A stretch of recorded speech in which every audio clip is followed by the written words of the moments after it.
วันที่29วันศุกร์ที่29มีนาคม2567ดูต้นข้าว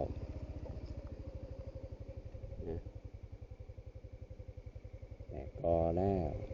ล้วก็ออกรวงแล้วข้าวน้ำนมนะเขาเรียกเป็นข้าวน้ำนม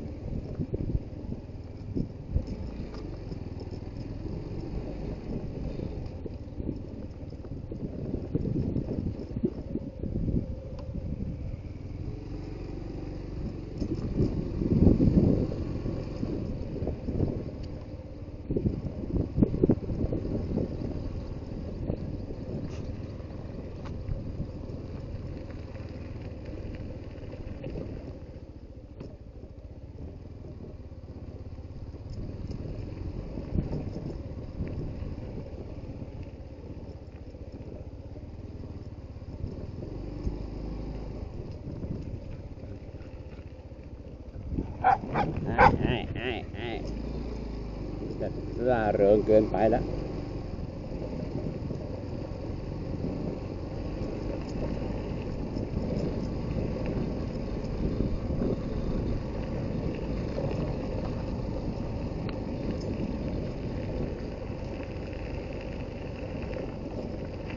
ท้องไร่ท้องนา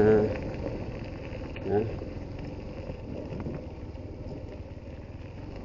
นี่เอาแบตเตอรี่ของเก่าจาก PCX ที่กรุงเทพมาใช้ที่รถคันนี้ก็ใช้ด้วยกันได้อยู่นะ12 โวลต์ 7 แอมป์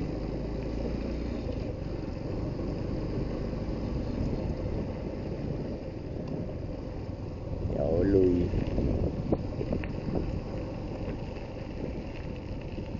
ไปตรงนี้ดีกว่า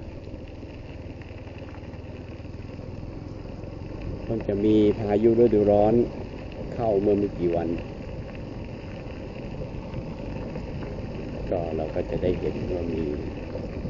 ความชุ่มชื้น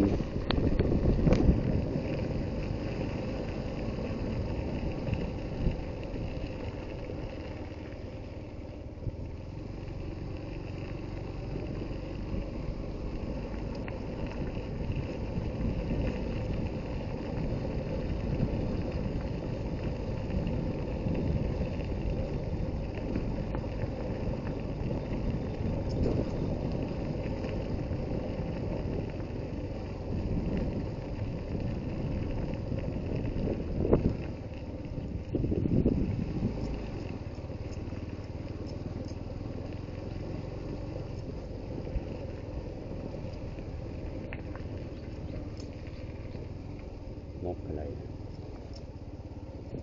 โอ้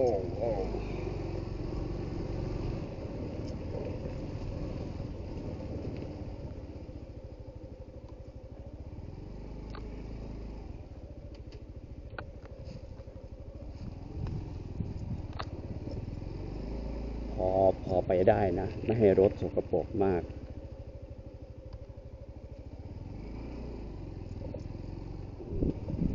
ดอกแครป่าร่วงโอ้ my god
ไม่ได้เก็บนะวันนี้ไม่ได้แวะเก็บดอกแคป่า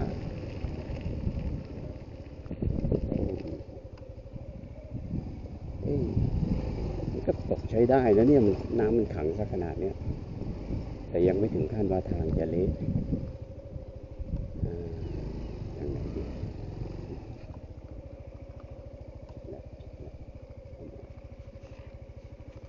เอาใหม่ไปทางนี้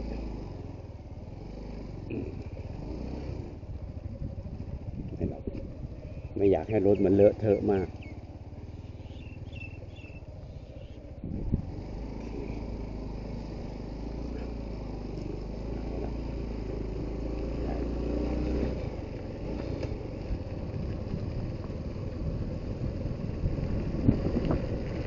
ต้องดูลายของถนนมันจะมีเละๆอยู่ตรงที่เขาปรับดินเนี่ยข้างหน้าคิดว่าน่าจะเละ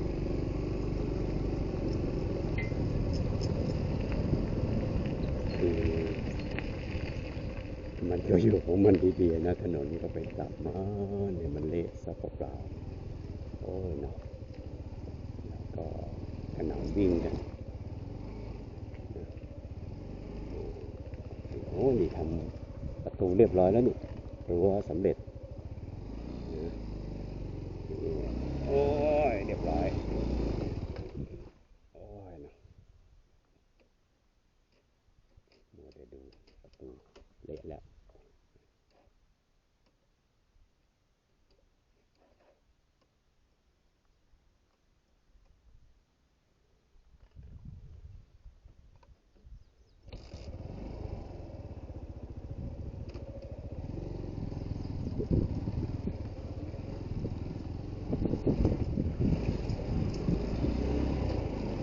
เรียบร้อย